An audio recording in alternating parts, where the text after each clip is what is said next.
Jesus left that place and went to the vicinity of Tyre. He entered a house and did not want anyone to know it. Yet he could not keep his presence secret.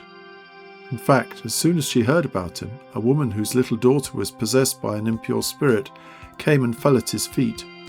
The woman was a Greek, born in Syria and Phoenicia. She begged Jesus to drive the demon out of her daughter. "First let the children eat all they want," he told her, "for it is not right to take the children's bread and toss it to the dogs." "Lord," she replied, "even the dogs under the table eat the children's crumbs." Then he told her, "For such a reply you may go. The demon has left your daughter." She went home and found her child lying on the bed and the demon gone.